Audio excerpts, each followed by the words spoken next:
ആപ്കെ അദാലത്തിൽ writer and politician Sasi തരൂരിന്റെ മേലുള്ള കുറ്റാരോപണം ഇദ്ദേഹം ഒരു കുസൃതിക്കാരനാണെന്ന്. ശശി, ഇന്ന് ലോകത്തുള്ള എല്ലാവർക്കും താങ്കളെ അറിയാം, as A narrator, as A writer. പക്ഷേ കുട്ടിക്കാലത്ത് താങ്കൾ അച്ഛൻ്റെ അടുത്ത് നിന്നും ധാരാളം അടി വാങ്ങിച്ചിട്ടുണ്ടെന്ന് ഞാൻ കേട്ടു. ശരിയാണ്. കൊച്ചു പ്രായത്തിൽ കുറേ തല്ല് മേടിച്ചിട്ടുണ്ട്. അത് കൊച്ചു പ്രായത്തിൽ തെറ്റ് ചെയ്യാത്തവരാരുണ്ട്. മാതാപിതാക്കള് പറയുന്നൊന്നും കേൾക്കത്തില്ല, പിന്നെ കുറെ കുരുത്തക്കേട്. അത് 5.5-6 വയസ്സുള്ളപ്പോൾ താങ്കൾ 4th ഗ്രേഡിൽ അഡ്മിഷന് വേണ്ടി പോയെന്ന് കേട്ടു. എന്നെ ബോർഡിംഗ് സ്കൂളിൽ അയച്ചായിരുന്നു 5 വയസ്സിൽ. എന്തെന്ന് വെച്ചാൽ എൻ്റെ 2 സിസ്റ്റേഴ്സ് അപ്പോഴാണ് ജനിച്ചത്. അമ്മ പറഞ്ഞു ഐ ക്യാൻ മാനേജ് 3. ഇതിവിടെ ട്വിൻസിനെ പോലെ എൻ്റെ കയ്യിൽ തൂങ്ങുകയാണ്. പിന്നെ ഇവനാണെന്നുണ്ടെങ്കിൽ കുരുത്തക്കേടിൻ്റെ അങ്ങേയറ്റമാണ്. അതുകൊണ്ട് ബോർഡിംഗ് സ്കൂൾ. എൻട്രൻസ് എക്സാമിൽ എൻ്റെ റിസൾട്ടൊക്കെ വളരെ നല്ലതായിരുന്നു. 5-5.5 വർഷം കൊണ്ട് ഞാൻ എൻ്റെ 3rd ഗ്രേഡിലെത്തി. അവിടെ എനിക്കൊരു തെറ്റ് പറ്റി. എന്താണെന്ന് വെച്ച് കഴിഞ്ഞാൽ എൻ്റെ ഒരു അഡ്മിഷൻ എടുക്കുമ്പോൾ എൻ്റെ ക്ലാസ്സിലുള്ളവരെല്ലാം 8 വയസ്സിന് മുകളിലുള്ളവരാണ്. ഞാനാണെന്നുണ്ടെങ്കിൽ 6 വയസ്സായിട്ടേ ഉള്ളൂ. ഇതിലാണെങ്കിൽ ആക്ച്വലി ഇമോഷണലി വർക്കൗട്ട് ആയില്ല. എൻ്റെ ഹെൽത്തും അത്ര നന്നായിരുന്നില്ല. കൊച്ചു പ്രായം തൊട്ട് എനിക്ക് ബ്രോങ്കൽ ആസ്മയുടെ പ്രോബ്ലം ഉണ്ടായിരുന്നു. അന്നത്തെ കാലത്തായിരുന്നെങ്കിൽ ഇൻഹേലേഴ്സ് ഇല്ലായിരുന്നു, നെബുലൈസേഴ്സ് ഇല്ലായിരുന്നു. നമുക്കാണെങ്കിൽ ശ്വാസം കിട്ടിയില്ലെന്നുണ്ടെങ്കിൽ കഷ്ടപ്പെടുകയും നിവർത്തിയുള്ളൂ. പിന്നെ കുറേ കഷ്ടപ്പാടായിരുന്നു. സ്കൂളിൻ്റെ ഹോസ്പിറ്റലിൽ, സ്കൂളിൻ്റെ ഇൻഫർമറിയിൽ കുറേ കഷ്ടപ്പാടിന് ശേഷം മാനേജ്മെൻറ്റ് തന്നെ മമ്മി ഡാഡിയോട് പറഞ്ഞു ഈ കുട്ടി ഇവിടുന്ന് തിരിച്ചു കൊണ്ടുപോയിക്കോളാൻ. പക്ഷേ ഞാൻ പരീക്ഷ എല്ലാം പാസ്സായി, 3rd സ്റ്റാൻഡേർഡ് എക്സാം എല്ലാം പാസ്സായി കഴിഞ്ഞപ്പോൾ എനിക്ക് തന്നെ തോന്നി 4ാം ക്ലാസ്സിലേക്ക് അപ്ലൈ ചെയ്തേക്കാമെന്ന്. തിരിച്ച് മുംബൈയിലെത്തി. എൻ്റെ മമ്മിയും പപ്പായും അവിടെയായിരുന്നു താമസിച്ചിരുന്നത്. പക്ഷേ അവിടുത്തെ സ്കൂൾ പരീക്ഷ പാസ്സായി കഴിഞ്ഞപ്പോൾ അവർ പറഞ്ഞു ഞങ്ങൾ ഒരു കാരണവശാലും 6 വയസ്സുള്ള കുട്ടിയെ 4ാം ക്ലാസ്സിൽ കൊണ്ടുപോകാൻ പറ്റില്ല. Let him repeat the 3rd grade. ഇത്രയും കാര്യങ്ങളൊക്കെ ചെയ്യാൻ വേണ്ടി തക്കവണ്ണം താങ്കളുടെ തലച്ചോറ് എങ്ങനെ പ്രവർത്തിച്ചു? അതിപ്പോ ദൈവത്തിനോട് ചോദിക്കേണ്ടി വരും. കാരണം വീട്ടിൽ വിരുന്നുകാർ വരികയാണെങ്കിൽ പോയം പാടാൻ പറയാറുണ്ട്, പക്ഷെ താങ്കളോട് ഇംഗ്ലീഷ് സംസാരിക്കാനല്ലേ പറയാറ്? ഇതിപ്പോ തമാശയായിട്ട് പറയുന്നതായിട്ട് എനിക്ക് തോന്നുന്നത്. അതോടൊപ്പം എല്ലാ വർഷവും ക്ലാസ്സിൽ താങ്കളാണ് ഫസ്റ്റ് എന്ന് കേട്ടു. അത് ശരിയാണ്. ശരിക്കും ഒരു വർഷം എന്നെ കൊണ്ട് എത്താൻ പറ്റില്ല. 8th സ്റ്റാൻഡേർഡിൽ ഞാൻ 3ാം സ്ഥാനത്തായിപ്പോയി. അതെനിക്ക് ഒത്തിരി സങ്കടമായിപ്പോയി. വീട്ടിൽ വെച്ച് നല്ല കരച്ചിലാണെന്ന് കേട്ടു. ശരിയല്ലേ? തീർച്ചയായും അത് തന്നെയാണ്. വീട്ടിലെന്തോ മരണം നടന്ന പോലെയായിരുന്നു. ആരും എന്നോട് സംസാരിക്കാൻ പോലും തയ്യാറല്ലായിരുന്നു. പക്ഷേ ന്യൂസ് പേപ്പർ വായിക്കുന്ന ശീലം ഉണ്ടായിരുന്നല്ലോ, അതുകൊണ്ടാണോ ഇത്രയും നോളജ് വന്നത്? എൻ്റെ പിതാവ് ന്യൂസ് പേപ്പറിന് വേണ്ടി ജോലി ചെയ്തുകൊണ്ടിരിക്കുകയായിരുന്നു. അദ്ദേഹം സ്റ്റേറ്റ്സ്മാൻ്റെ ബോംബെ മാനേജറായിരുന്നു. രാവിലെ എഴുന്നേറ്റ ഉടനെ ബോംബെ സിറ്റിയിലുള്ള എല്ലാ ന്യൂസ് പേപ്പറും ചായ കുടിച്ച് തീർക്കുന്നതിനുള്ളിൽ വായിച്ച് തീർക്കും. എന്നെ 5-6 വയസ്സ് തൊട്ട് തന്നെ കൂടെ ഇരുത്തി എല്ലാം വായിപ്പിക്കുമായിരുന്നു. കൊച്ചു പ്രായം തൊട്ട് തന്നെ എനിക്കത് ശീലമായി. രാവിലെ എഴുന്നേൽക്കണം, ചായ കുടിക്കണം, ന്യൂസ് പേപ്പർ വായിക്കണം. പിന്നെ വൈകിട്ട് വെളിനാട്ടിലുള്ള ന്യൂസ് പേപ്പർ ഫ്ലൈറ്റിൽ വരുമായിരുന്നു. അതെല്ലാം അച്ഛൻ മേടിച്ചിട്ട് വീട്ടിലേക്ക് കൊണ്ടുവരായിരുന്നു. സോ ഞാൻ രാവിലെ 5-6 പേപ്പർ വായിക്കും, വൈകിട്ട് 4-5 വേറെ രാജ്യത്തെ പേപ്പർ വായിക്കും. മാഗസീൻസ് വരുമായിരുന്നു വീട്ടിൽ. പിന്നെ അന്നത്തെ സമൂഹത്തിൽ ടെലിവിഷനിലായിരുന്നു, നിറ്റൻഡോ ഇല്ലായിരുന്നു, പ്ലേ സ്റ്റേഷൻ ഇല്ലായിരുന്നു. പിന്നെ മൊബൈൽ ഫോണിനെ പറ്റി ഒന്നും ചിന്തിക്കാൻ പോലും പറ്റില്ലായിരുന്നു. അതുകൊണ്ട് ഞാൻ ഓരോന്ന് എന്താ പറയുക പഠിപ്പിസ്റ്റായിട്ട് മാറി. ഇന്ന് നോക്കുകയാണെങ്കിൽ താങ്കൾ ജനങ്ങൾക്ക് ഇത്രയധികം നോളജ് നൽകുന്നുണ്ട്. താങ്കളുടെ നാക്കിൽ ഇംഗ്ലീഷ് ഓടിക്കളിക്കുന്നു, ആവശ്യത്തിനുള്ള നോളജ് ഉണ്ട്. ഇത് കുട്ടിക്കാലം മുതലേ ഇങ്ങനെയായിരുന്നു? അതെന്റെ ശീലം എന്താണെന്ന് വെച്ച് കഴിഞ്ഞാൽ ഒരു മൂലയ്ക്ക് ഇരുന്നിട്ട് ബുക്ക് പഠിക്കുക. പിന്നെ വേറെ എവിടെയെങ്കിലും മാതാപിതാക്കൾ എന്നെ കൊണ്ടുപോയാൽ പോലും വേറെ ആരോട് സംസാരിക്കാതെ ഏതെങ്കിലും മൂലയിൽ ഇരിക്കത്തേ ഉള്ളൂ. അച്ഛനും അത് ഇഷ്ടമല്ലായിരുന്നു. എന്നോട് പറഞ്ഞിട്ടുണ്ട് ജീവിതത്തിൽ മറ്റുള്ളവരോട് സംസാരിക്കുന്നത് വളരെ വളരെ ഇമ്പോർട്ടൻ്റ് ആണ്.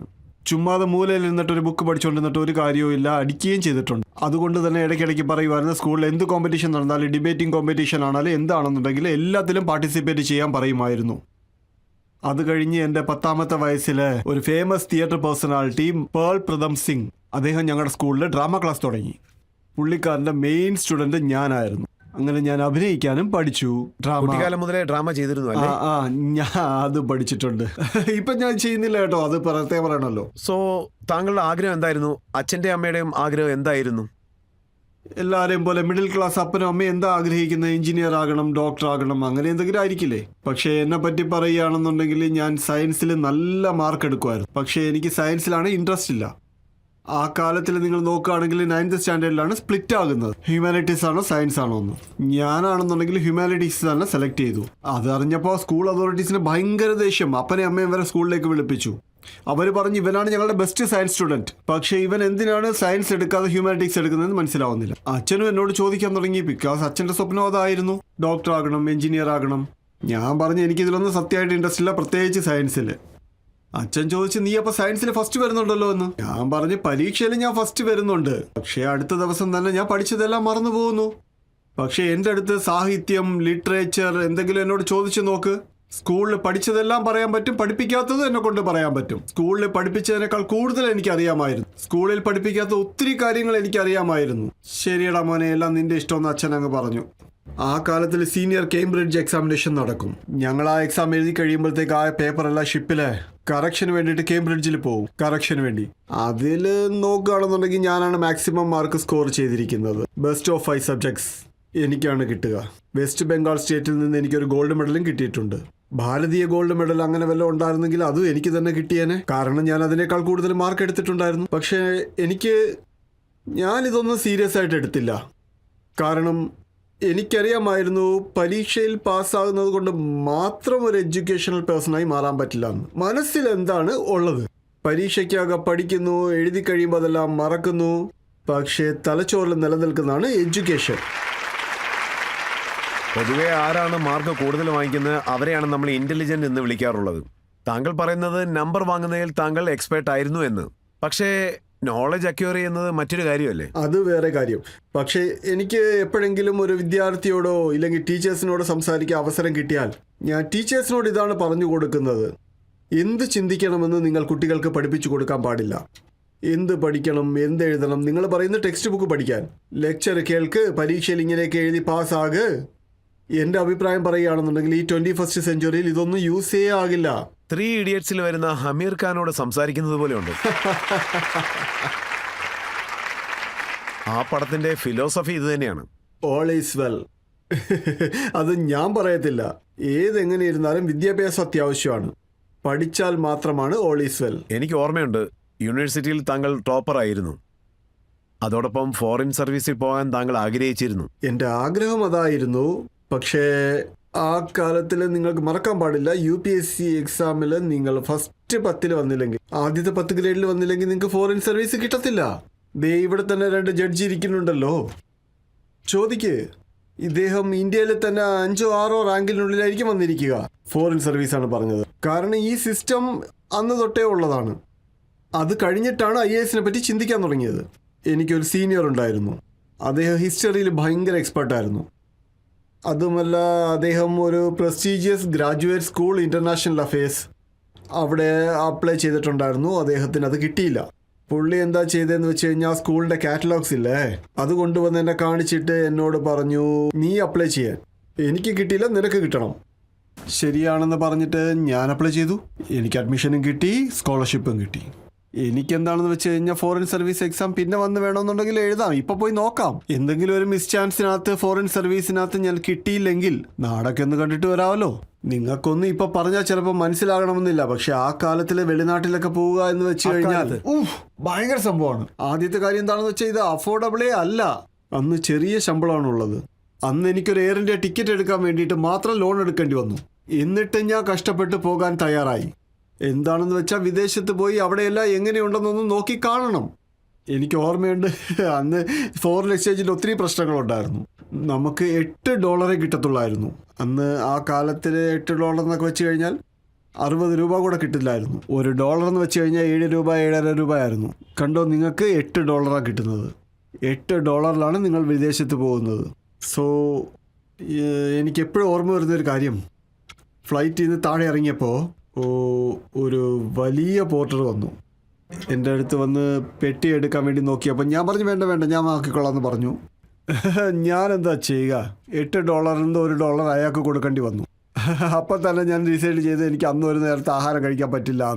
അന്ന് പെട്ടി എടുത്തോണ്ട് പോകുന്നതിന് $1 കൊടുക്കണമല്ലോ. അന്നത്തെ അവസ്ഥ അങ്ങനെയായിരുന്നു. അങ്ങനെ ഞാനും അമേരിക്കയിൽ പോയി. അന്ന് അവിടെയും ഒരു ബെസ്റ്റ് സ്റ്റുഡൻ്റ് എന്നുള്ള അവാർഡ് മേടിക്കാനായിട്ട് നല്ലൊരു അവസരം കിട്ടി. പിന്നെ എനിക്കെന്താ പേടിയെന്ന് വെച്ച് കഴിഞ്ഞാൽ സ്കോളർഷിപ്പ് തീരും, പിന്നെ റിന്യൂ ചെയ്യാൻ പറ്റില്ല. നാച്ചുറലി എനിക്ക് അവിടെ നിന്ന് തിരിച്ചു വരേണ്ടി വരും. അതുകൊണ്ട് തന്നെ ഞാൻ അവിടെ നിന്ന് പഠിച്ച് 3 ഡിഗ്രി മേടിച്ചു 3 വർഷം കൊണ്ട്. അത് ഏതൊക്കെ ഡിഗ്രി? ഒരെണ്ണം MA ആയിരുന്നു, അതൊരു വർഷം കൊണ്ട് തീർത്തു.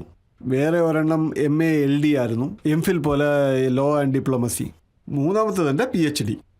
ഇതൊക്കെ ചെയ്തിട്ട് ഞാൻ അവിടെ ഒരു റെക്കോർഡ് തന്നെ ഞാൻ ഉണ്ടാക്കി. അതേ സ്കൂളിൽ തന്നെ ഫ്ലെച്ചർ സ്കൂൾ ഓഫ് ഡിപ്ലോമസി. ഇത് ആരെ കൊണ്ട് ഈ റെക്കോർഡ് ബ്രേക്ക് ചെയ്യാൻ പറ്റില്ലെന്നാണ് അവർ പറയുന്നത്. എന്താണെന്ന് വെച്ചാൽ എക്സെപ്ഷൻസ് എന്തായാലും ഉപയോഗിച്ചത് ഈ ഷോർട്ട് പീരീഡിൽ ഞാൻ തീർത്തത് കൊണ്ട് ആ എക്സെപ്ഷൻസ് എല്ലാം അവരത് എടുത്ത് മാറ്റി. അവരെന്താ പറയുന്നത് വെച്ച് കഴിഞ്ഞാൽ 22 വയസ്സുള്ള സ്റ്റുഡൻറ്റിന് എങ്ങനെ PhD കൊടുക്കാൻ പറ്റും? ഇതൊരിക്കലും നടക്കാൻ പോകുന്നില്ല. ഭാവിയിലാണെങ്കിൽ അതോടുകൂടി റൂൾസ് റെഗുലേഷൻസ് എല്ലാം മാറ്റി. ഇനി ഭാവിയിൽ ആർക്കും കിട്ടില്ല. പക്ഷേ എനിക്ക് 22 വയസ്സിൽ ഒരു PhD കിട്ടി. അതായത് താങ്കൾ 22ാമത്തെ വയസ്സിൽ ഡോക്ടർ. അതെ. പക്ഷേ കോളേജ് ലൈഫിൽ താങ്കൾ കാണിച്ച കുസൃതികളെ പറ്റി പവൻ സാറിന് ഈസിയായിട്ട് പറയാൻ സാധിക്കും. ചിലപ്പോ പറയാൻ പറ്റുമായിരിക്കും. അവിടെ ചെറിയ ഒരു സംഭവം എന്താണെന്ന് വെച്ച് കഴിഞ്ഞാൽ ഞാൻ കോളേജിനകത്ത് തന്നെ താമസിക്കുകയായിരുന്നു. റെസിഡൻസ് അങ്ങനെയാണ് പറയുന്നത്. പവൻ ഡൽഹിയിൽ താമസിച്ചിട്ടാണ് ക്ലാസ്സിൽ വരുന്നത്. അതുകൊണ്ട് ഇവരൊക്കെ കോളേജിൽ നിന്ന് വീട്ടിൽ പോയതിന് ശേഷമാണ് ഞങ്ങളുടെ അലപ്പുറയെല്ലാം കാണിക്കുന്നത് അവിടെ. അതായത് റെസിഡൻസിൽ കാണിക്കുന്ന കാര്യങ്ങൾ ഇവരൊന്നും അറിയുന്നതേയില്ല. ഞങ്ങൾക്ക് എല്ലാവർക്കും കൂടെ ഒരു ഹ്യൂമറസ് സൊസൈറ്റി തന്നെ ഉണ്ടായിരുന്നു. അതാണ് ഉഡാവ് സൊസൈറ്റി. ഒരാൾ കുറേ വർഷം മുമ്പ് ആരംഭിച്ചതാണ്, അത് ഇനാക്റ്റീവ് ആയിപ്പോയി. അപ്പോഴാണ് ഞാൻ ചിന്തിച്ചത് എന്തുകൊണ്ട് റിവൈവ് ചെയ്യാൻ പറ്റില്ല. ഞാനാണെങ്കിൽ 4-5 ഫ്രണ്ട്സിനെ കൂടെ കൂട്ടിയ ഉഡാവ് സൊസൈറ്റി റിവൈവ് ചെയ്തെടുത്തു. അവിടെ ഞങ്ങൾ എന്താ ചെയ്യുന്നതെന്ന് വെച്ച് കഴിഞ്ഞാൽ mimicry competition, humorous speech competition, പിന്നെ ഒരു പ്രാക്ടിക്കൽ ജോബ് കോമ്പറ്റീഷനും. ഞങ്ങൾക്ക് ഒരു ഹിസ്റ്ററി ടീച്ചർ ഉണ്ടായിരുന്നു. അദ്ദേഹത്തിൻ്റെ പേര് ദ്വിവേദി സാർ. അദ്ദേഹം ടീച്ചേഴ്സിൻ്റെ അവർ കുറച്ച് ഇതായിട്ട് സംസാരിക്കും. അതുകൊണ്ട് അദ്ദേഹത്തിനെ ഫാക്കൽറ്റി അഡ്വൈസർ ആക്കുകയാണെങ്കിൽ നമുക്ക് കുറേ കാര്യങ്ങൾ രക്ഷപ്പെടാൻ പറ്റും. അദ്ദേഹത്തിനെ ഫാക്കൽറ്റി അഡ്വൈസർ ആക്കിയപ്പോൾ ഞങ്ങളുടെ പ്രാക്ടിക്കൽ ജോബ് കോമ്പറ്റീഷന് ഈ റൂൾ ഉണ്ടായിരുന്നു. എന്ത് പ്രാക്ടിക്കൽ ജോബ് ആയിരുന്നാലും ദ്വിവേദി സാറിന്റെ അപ്രൂവൽ വാങ്ങിയിട്ട് അത് കഴിഞ്ഞ് മാത്രമേ ചെയ്യാൻ പാടുള്ളൂ. And only approved jobs. അവിടെ നിന്ന് നോക്കുകയാണെങ്കിൽ ഗ്രേറ്റ് ട്രഡീഷൻ സ്റ്റാർട്ടഡ്. ഞാൻ ഒത്തിരി അഭിമാനത്തോടുകൂടി തന്നെ പറയും, ആ പ്രാക്ടിക്കൽ ജോബ്സ് എല്ലാത്തിനും എനിക്ക് സഹായമായിട്ടുണ്ടായിരുന്നു. ഒരു ചെറിയ എക്സാമ്പിൾ ഞങ്ങളോട് പറയാൻ സാധിക്കുമോ? ഞാൻ എന്താ പറയുക, കുറേ ഉണ്ടായിരുന്നു. ഞാൻ ഒരെണ്ണം പറയാം. അത് ഞാൻ ചെയ്തതല്ല, ഞാൻ വിക്ടിം ആയിരുന്നു. ഞങ്ങളുടെ 3rd ഇയറിൽ ഞാനായിരുന്നു യൂണിയൻ പ്രസിഡന്റ്. ഞാൻ തിരഞ്ഞെടുക്കപ്പെട്ടതാണ്. അതും ആദ്യത്തെ ഇലക്ഷനിൽ തന്നെ കോളേജ് യൂണിയൻ പ്രസിഡന്റ്. ഞങ്ങളുടെ കോളേജിൽ ഒരു റൂൾ ഉണ്ടായിരുന്നു, 7 മണിക്കോ 8 മണിക്കോ ഗേറ്റ് അങ്ങ് അടയ്ക്കും. പവന് ചിലപ്പോൾ ഞാൻ ഓർമ്മയുണ്ടാവും, 7 മണിക്കാണോ 8 മണിക്കാണോ ഗേറ്റ് അങ്ങ് അടയ്ക്കും. അപ്പോൾ ഏകദേശം 9 മണിക്ക് ഒരു സീനിയർ വരും. ഞങ്ങൾ 3rd ഇയർ ആയിരുന്നു, അയാൾ ലാസ്റ്റ് ഇയർ. പുള്ളിക്കാരൻ വന്ന് പറഞ്ഞു, എൻ്റെ കൂടെ ഒരു പെണ്ണുണ്ട്, അവളെ എങ്ങനെയെങ്കിലും എൻ്റെ കോളേജിൽ നിന്ന് ഇറങ്ങിയിട്ടില്ല, അത് എക്സ്പെല്ലായി പോയില്ലെങ്കിൽ എനിക്ക് ഹെൽപ്പ് ചെയ്തേ പറ്റൂ. ഞാൻ പറഞ്ഞു, ഞാനെന്ത് ചെയ്യാൻ പറ്റും, ഞാനൊരു പ്രസിഡൻ്റാണ്, നിങ്ങൾ എങ്ങനെ ഹെൽപ്പ് ചെയ്യാൻ പറ്റും, നിങ്ങൾ എങ്ങനെ അകത്താണ് കൊണ്ടുവന്നത് അതിനെ? ശരിയാ, പെണ്ണ് ആരാണെന്നെങ്കിലും ഒന്ന് കാണിക്കെന്ന് പറഞ്ഞ് ഞാൻ വിചാരിച്ച് ശരി കോളേജിൽ ഏതെങ്കിലും സ്റ്റുഡൻസ് ആയിരിക്കും, അല്ലെങ്കിൽ അടുത്തുള്ള കോളേജിൽ നിന്ന് ടീ കുടിക്കാൻ അങ്ങനെ വന്നതായിരിക്കും. ഇതാണെങ്കിൽ കുറച്ച് ഡിഫറെൻ്റ് ആയിട്ടുള്ള പെണ്ണായിരുന്നു. കേർട്ടൊക്കെ ഇട്ടിട്ട്, ഒത്തിരി ലിപ്സ്റ്റിക്കൊക്കെ ഇട്ടിട്ട്, വലിയ വിഗൊക്കെ. ഞാൻ തന്നെ പേടിച്ചു പോയി. അതൊരു നല്ല പെണ്ണായിട്ട് എനിക്ക് തോന്നിയില്ല. ഇവിടെ എങ്ങനെയെങ്കിലും വെളിയിലെടുക്കണമെന്ന് പറഞ്ഞു. എനിക്കത് ന്യായമായിട്ട് തോന്നിയില്ല. ഈ പെണ്ണിൻ്റെ കൂടെ കാണുകയാണെന്നുണ്ടെങ്കിൽ ഉറപ്പായിട്ടും കോളേജിൽ നിന്ന് അടിച്ച് വെളിയിലാക്കും. ഒട്ടും സുരക്ഷിതമല്ല. ഞാനെന്താ ചെയ്തതെന്ന് വെച്ച് കഴിഞ്ഞാൽ നേരെ ഗേറ്റ് കീപ്പറിൻ്റെ അടുത്ത് പോയിട്ട് ഒരു 2 മിനിറ്റ് എനിക്ക് ഒരാളിനെ വെളിയിലിറക്കണം, അതെല്ലാം പറഞ്ഞ് ശരിയാക്കി വരുമ്പോഴത്തേക്ക് എല്ലാവരും എന്നെ നോക്കി ചിരിക്കാൻ തുടങ്ങി. നിന്നെ ഞങ്ങൾ പറ്റിച്ചയാണെന്ന് പറഞ്ഞു. അപ്പം ആ പെണ്ണിൻ്റെ വിഗൊക്കെ ഊരി, സ്കേർട്ട് ഊരി കഴിഞ്ഞപ്പോൾ നമ്മുടെ കോളേജിലെ ഫ്രഷർ. സോ അതായത് അതൊരു പ്രാക്ടിക്കൽ ജോക്കായിരുന്നു, പക്ഷേ വിക്ടിം ഞാനാണ്. ഇതൊരു ഉദാഹരണം. വേറെയും കുറേ ഉണ്ട്. എൻ്റെ അറിവിൽ ആ വർഷം അവർക്ക് തന്നെയാണ് പ്രൈസ് കിട്ടിയത്. എന്താണെന്ന് വെച്ചാൽ അവർ പറ്റിച്ചത് കോളേജിൻ്റെ പ്രസിഡന്റിനെ തന്നെയാണ്. ചില സമയത്ത് നിങ്ങൾ ചില വാക്കുകളൊക്കെ പറയുമ്പോൾ അത് കണ്ടുപിടിക്കാൻ ഞങ്ങൾ ഡിക്ഷണറി നോക്കണം. ഇത്രയും നല്ല ഇംഗ്ലീഷ് എവിടുന്നാണ് പഠിച്ചത്? അതൊക്കെ വിദ്യാഭ്യാസത്തിൽ തന്നെ കിട്ടി. അതുമല്ല, ഞങ്ങളുടെ കോളേജിനെ പറ്റി പറയുകയാണെന്നുണ്ടെങ്കിൽ ഇത് 50 വർഷം മുമ്പ് നടന്ന കാര്യമാണ്. അന്നുള്ള ജനങ്ങളൊക്കെ എന്ന് വെച്ചാൽ എല്ലാവരും നല്ലവണ്ണം ഇംഗ്ലീഷ് സംസാരിക്കുന്നവരാണ്. ഇപ്പോഴാണെന്നുണ്ടെങ്കിൽ രാഷ്ട്രീയത്തിൽ അത് സംസാരിച്ചാൽ പോലും പലരും എന്നോട് ഇപ്പം ആരെങ്കിലും വഴക്ക് പറയും. പക്ഷെ അതൊക്കെ നമ്മൾ കോളേജ് ഡിബേറ്റിൽ തന്നെ യൂസ് ചെയ്യുമായിരുന്നു. എന്തൊക്കെയാ ചിലപ്പോൾ നിങ്ങൾക്ക് ചിലപ്പോൾ ഓർമ്മയുണ്ടാവും, ഒരു പ്രാവശ്യം രജിത്തിൻ്റെ ഒരു ഫ്രണ്ട് ഉണ്ടായിരുന്നു വേറെ ഒരു ചാനൽ. അദ്ദേഹം എനിക്കെതിരായി ഒരു മോശമായിട്ടുള്ള പ്രോഗ്രാം ഒന്ന് നടത്തി. ഞാൻ പറഞ്ഞു ഫെറഗോ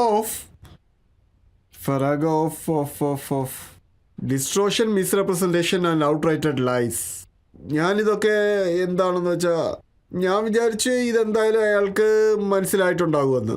ഫെറാഗോ എന്ന് വെച്ച് കഴിഞ്ഞാൽ ഞാൻ കോളേജിൽ ഡിബേറ്റിൽ തന്നെ യൂസ് ചെയ്തിട്ടുണ്ട്. എൻ്റെ എതിരാളി തന്നെ പറഞ്ഞായിരുന്നു, എന്നോട് പറഞ്ഞു ഫെറാഗോ ഓഫ് മിസ്റ്റേക്ക് ആൻഡ് അസംഷൻ, ഇങ്ങനെയൊക്കെയുള്ള കാര്യങ്ങളൊക്കെ പറയായിരുന്നു. പക്ഷെ പിന്നീടാണ് അറിഞ്ഞത് ഓക്സ്ഫോർഡ് ഡിക്ഷണറിയിൽ ഒരു ട്വീറ്റ് വന്നു, 10 ലക്ഷം പേര് ഈ ഫെറാഗോയുടെ മീനിങ് സെർച്ച് ചെയ്തുകൊണ്ടിരിക്കുന്നു ഇന്റർനെറ്റിൽ. പിന്നെ കഴിഞ്ഞ 30 വർഷത്തിൽ ഈ 5 അല്ലെങ്കിൽ 6 ആൾക്കാരാണ് ഈ ഫെറാഗോ എന്ന് പറയുന്ന വാക്കിന്റെ അർത്ഥം സെർച്ച് ചെയ്തിട്ടുണ്ടാവുക. 10 ലക്ഷം എവിടുന്ന് വന്നു? അതിനവർ മറുപടി പറഞ്ഞത്, ഇന്ത്യയിൽ ഇതേ കണക്ക് ഇങ്ങനെയൊക്കെ സംസാരിക്കുന്ന ഒരാളുണ്ട്, അദ്ദേഹമാണ് ഇത് ഉപയോഗിച്ചത്, അതാണ് ഞങ്ങൾ സെർച്ച് ചെയ്തത്. പക്ഷെ ചില സമയങ്ങളിൽ താങ്കൾ പറയുന്ന വാക്കുകളെല്ലാം അവർ ഡിക്ഷണറിയിലേക്ക് ആഡ് ചെയ്യുന്ന കേട്ടത്. അങ്ങനൊന്നും ഇല്ല കേട്ടോ. ഇത് നടന്നു കഴിഞ്ഞപ്പോഴാണ് ഞാനും ചിന്തിക്കാൻ തുടങ്ങിയത്, ഇത് വെച്ച് ആരെങ്കിലും കളിയാക്കാൻ പറ്റുമല്ലോ. ജനങ്ങൾ പറയുന്നത് ഇത് വലിയ വലിയ വാക്കുകളൊക്കെ ഉപയോഗിക്കുന്ന ആളാണെന്ന് പറയുകയാണെങ്കിൽ ഞാൻ എന്തുകൊണ്ട് ഉപയോഗിച്ചുകൂടാ? ഒരു പക്ഷേ നിങ്ങൾക്ക് ചിലപ്പോൾ ഓർമ്മയുണ്ടാവാൻ സാധ്യതയില്ല, ഒരു മുഖ്യമന്ത്രി ഉണ്ടായിരുന്നു, അദ്ദേഹം എൻ്റെ കൂടെ തന്നെ ഇലക്ഷൻ ഒന്നും ജയിച്ചിട്ടുണ്ടായിരുന്നു. ഒരു ദിവസം പവനും എൻ്റെ കൂടെ ഉണ്ടായിരുന്നു, ഓർമ്മയുണ്ടായിരിക്കും. ഒരു ദിവസം ഞങ്ങളുടെ പാർട്ടിയൊക്കെ വിട്ടിട്ട് BJPയിൽ പോയി ചേർന്നു. ഞാനാണെങ്കിൽ അന്ന് ഒരു ട്വീറ്റ് ഇട്ടായിരുന്നു, വേർഡ് ഓഫ് ദ ഡേ. ഒരു വാക്ക് ഞാൻ ഉപയോഗിച്ചു, അത് ഞാൻ തന്നെ ശരിക്കും ഉപയോഗിക്കുന്നതല്ല, പക്ഷെ അറിയാമായിരുന്നു, തെരഞ്ഞു പിടിച്ചെഴുതി snollygoster. Definition: a shrewd unprincipled politician. First use USA 1848, latest use today. ഞാനാണെങ്കിൽ ആരുടെയും പേരെടുത്തില്ല, ആരുടെയെങ്കിലും സ്ഥലം പറഞ്ഞില്ല, രാജ്യത്തിൻ്റെ പേര് പറഞ്ഞില്ല, പക്ഷേ രാജ്യത്തുള്ള എല്ലാ ആൾക്കാർക്കും മനസ്സിലായി ഞാൻ എന്താ പറഞ്ഞതെന്ന്. ഇതും നടന്നു. ഇതേപോലെ തന്നെ വേറൊരു സംഭവം നടന്നായിരുന്നു. എൻ്റെ പബ്ലിഷേഴ്സ്, ഞാനിപ്പോൾ അടുത്തൊരു ബുക്ക് എഴുതിയായിരുന്നു പ്രൈം മിനിസ്റ്ററെ പറ്റി. അതിൻ്റെ ബുക്ക് ഇപ്പോൾ റിലീസാവാൻ പോകുന്നുണ്ട്, അതിപ്പോൾ മാർക്കറ്റിൽ അവൈലബിൾ ആകും. ഇപ്പോൾ മാധ്യമങ്ങളിലെല്ലാം വരും ആ പുസ്തകം അവൈലബിൾ ആണെന്ന്. അപ്പം ഞാൻ എഴുതി, this book is more than just an exercise in floccinaucinihilipilification. അതെന്തായിരുന്നു? അതെന്താണെന്ന് വെച്ച് കഴിഞ്ഞാൽ വേറെ എന്ത് ഡിക്ഷണറിയിൽ നോക്കിയാലും നിങ്ങൾക്കത് കിട്ടാൻ പോണില്ല. ഇത് വെറുതെ തമാശയ്ക്ക് വേണ്ടിയിട്ട് 180-200 വർഷം മുമ്പ് ഓക്സ്ഫോർഡ് യൂണിവേഴ്സിറ്റിക്കകത്ത് തമാശയ്ക്ക് വേണ്ടി അത് ലാറ്റിനിൽ നിന്ന് ഏതോ റൂട്ട് എടുത്തിട്ട് പുതിയ ഒരു വാക്കങ്ങുണ്ടാക്കി. അതായത് the active estimating of something or someone is worthless. ഇതുകൊണ്ട് ഒരു കാര്യവുമില്ല, ഒരു പ്രയോജനമില്ല, വർത്ത്ലെസ് ആണ്. ഇതിനു വേണ്ടിയിട്ടാണ് ഈ വേർഡ് അങ്ങനെ യൂസ് ചെയ്തേക്കുന്നത്. ഇതിനെയാണ് വാക്കുകൾ കൊണ്ട് കളിക്കുക എന്ന് പറയുന്നത്. തീർച്ചയായും. താങ്കളുടെ ലൈഫ് വെച്ച് ഒരു ബയോപിക് വരുവാണെങ്കിൽ അതിൽ എത്ര ഹീറോയിനുകൾ ഉപയോഗിക്കും?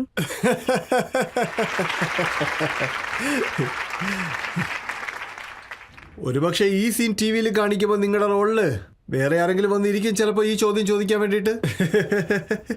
എന്തായാലും അറ്റ്ലീസ്റ്റ് ഒരു ഹീറോയിൻ വന്നല്ലോ. നോക്കു കുട്ടി, ഞാൻ പറയാം, ആദ്യത്തെ ഹീറോയിൻ എൻ്റെ അമ്മയാണ്. ഇപ്പോഴും എൻ്റെ കൂടെ തന്നെയാണ് താമസിക്കുന്നത്. ഇപ്പം 87 വയസ്സായി അമ്മയ്ക്ക്. അമ്മ ഇപ്പോഴും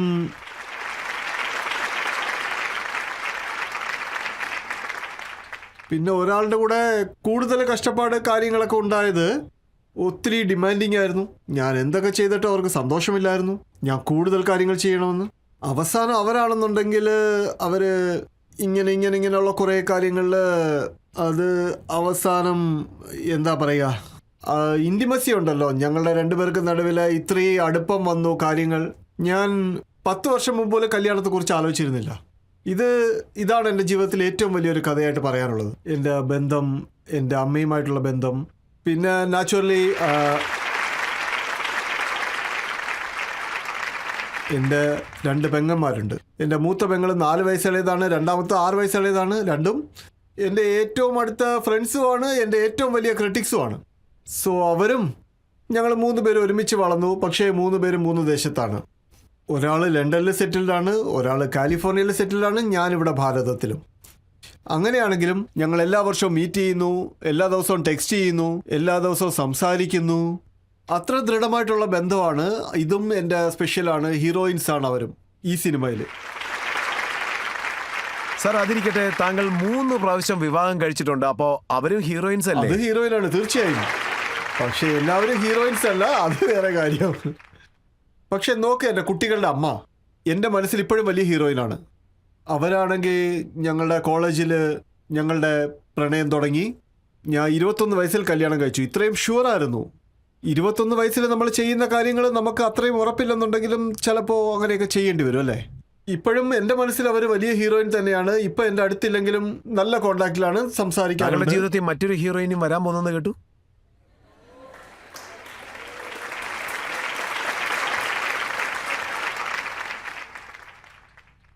ഒരു ഇംഗ്ലീഷിലൊരു പഴഞ്ചൊല്ലല്ലേ, നെവർ സേ നെവർ. പക്ഷെ ഞാൻ ഇതും കൂടെ പറയാം, എൻ്റെ വയസ്സ് എത്രയാണെന്ന് നോക്ക്, എൻ്റെ ഉത്തരവാദിത്തങ്ങളെ പറ്റി ആലോചിക്ക്. പോസിബിലിറ്റി പക്ഷേ- വളരെ കുറവാണ്. താങ്കളുടെ കുസൃതികൾ കാണുമ്പോൾ എന്തെങ്കിലും വേഗം ചെയ്യുമെന്നാ തോന്നുന്നത്.